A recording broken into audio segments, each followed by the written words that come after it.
Hello everyone, আমার নতুন আরেকটি ব্লগে সবাইকে অনেক অনেক স্বাগত জানাই। কেমন আছেন আপনারা সবাই? আশা করি ভালো আছেন। আর আমিও বেশ ভালো আছি। ভীষণ ঠান্ডা পড়েছে, তো খাওয়া দাওয়ার কিছুক্ষণ আগেই ভাবলাম গরম গরম একদম রান্নাটা করব আর খাবো। বেশি কিছু রান্না করব না, আজকে চিকেন করব। চিকেন নিয়ে নিয়েছি আর ওদিকে আদা রসুন পেঁয়াজ কেটে নিয়েছি। আজকে আলুর সঙ্গে একটু বেশি করে পেঁপেও দেব, আলুটা একটু কম খাবো। আর এদিকে কড়াইটাও গরম হয়ে গেছে, সর্ষের তেলে সম্পূর্ণ রান্নাটা করব। তো তেল গরম হওয়ার পর পেঁপে আর আলুগুলোকে দিয়ে দিলাম। পেঁপে আর আলুগুলোকে লাল করে ভেজে নেব। আর যেগুলো পেস্ট করব, সেই আদা রসুন পেঁয়াজটা তো পেস্ট করে নিয়েছি, আর কিছুটা স্লাইসও করে রেখেছি। যেমন আমি রান্না করার সময় একটু চিকেনে পেঁয়াজ স্লাইস করে দিই, তো সেরকম ভাবে কেটে নিয়েছি। আর এইদিকে তো এটা হচ্ছে আলু আর পেঁপেটা ভালো মতন ভাজা হয়ে গেছে, তুলে নিলাম। তো তারপরে আমি দুটো তেজপাতা দিয়ে এর মধ্যে স্লাইস করা পেঁয়াজগুলোকে দিয়ে দিয়েছি। তো পেঁয়াজগুলোকে হালকা ভেজে নেব, বেশি ভাজবো না, কড়া করে একদম হালকা ভেজে তারপরে পেস্টটা দিয়ে দিচ্ছি। পেস্টটা দেওয়ার পর এই পেস্টটাকে আরো ভালো মতন করে একটু ভেজে নেব, যাতে একদম কাঁচা গন্ধটা চলে যায়। আর পেঁয়াজের সঙ্গে ভালো মতন মিশিয়ে নেব, একটু নাড়াচাড়া করব আর তলায়ও যাতে লেগে না যায়।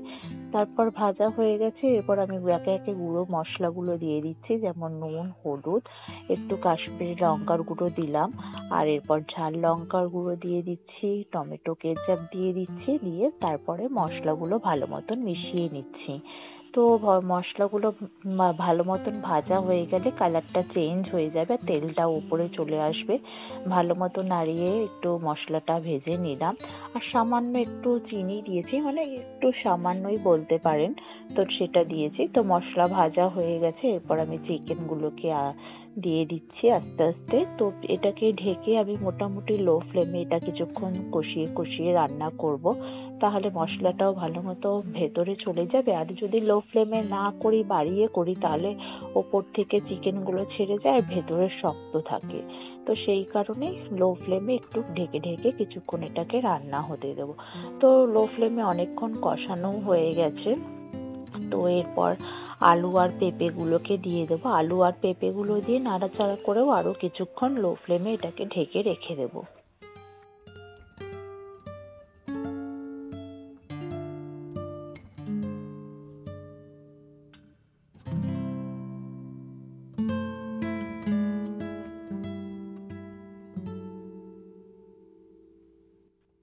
তো আলু আর পেঁপেটা দিয়ে ওটাকে মোটামুটি 10 মিনিট কষিয়ে নিয়েছিলাম। তারপর এর মধ্যে পরিমাণ মতো জল দিয়ে ঢেকে দেবো, আর নামানোর আগে একটু গরম মশলা দিয়ে নামিয়ে দেবো। অলরেডি আমার এখানে 40% সেদ্ধ হয়ে গেছে, দেখতেই পাচ্ছেন চিকেনটা একটু ছেড়ে ছেড়ে গেছে, কারণ লো ফ্লেমে অনেকক্ষণ কষিয়ে রান্না করেছি। জল দিয়ে দিলাম, একটু রান্না করলেই হয়ে যাবে। আর নামানোর আগে গরম মশলা দেব। আর এইদিকে এই চিকেনটা রান্না হয়ে গেছে আমার, এরকম কালারটা এসছে, বেশ ভালোই হয়েছে। বেশি ঝোল রাখিনি খুব একটা।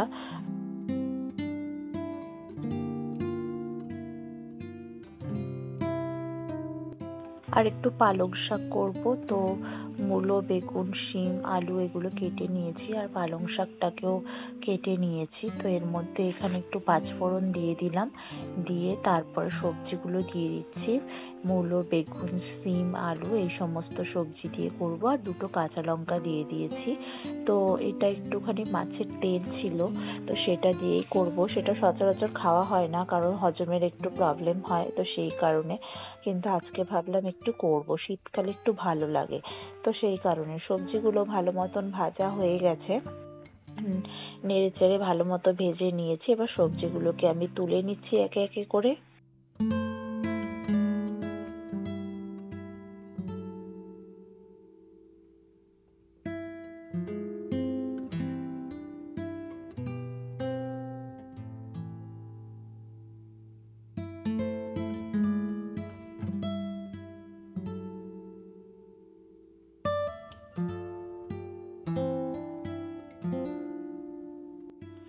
মাছের তেলটা ভালো মতো ভাজা হয়ে গেছে, এবার ভাজা সবজিটা এর মধ্যে দিয়ে দিলাম।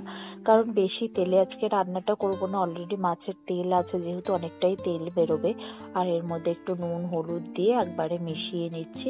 এটা ভালো মতো মেশানো হয়ে গেলে শাকটা দিয়ে দেবো, কারণ শাকটা দিয়ে দিলে একদম ভর্তি হয়ে যায়, একটু না মেশাতে প্রবলেম হয়। তো একবারে শাকটা দিয়ে এটাকে ঢেকে দেবো, কিছুক্ষণ পরে খুললেই অনেকটা মানে কমে যাবে। তো সেই কারণেই আগে মশলাটার সঙ্গে সবজিগুলো মিশিয়ে নিলাম।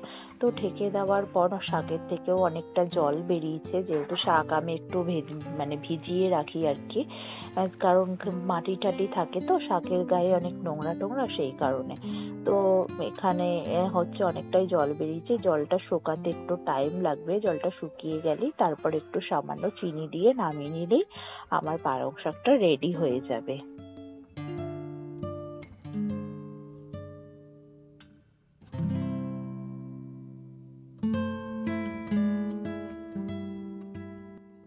তো এদিকে আমার পালং শাকটা একদম রান্না হয়ে গেছে।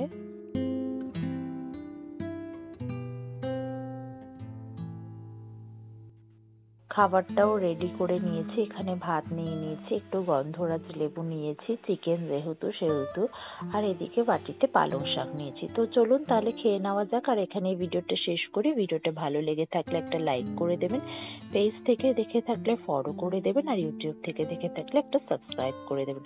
পরে আবার দেখা হচ্ছে একটা নতুন ভিডিওর সঙ্গে। সবাই ভালো থাকবেন, সুস্থ থাকবেন, টাটা।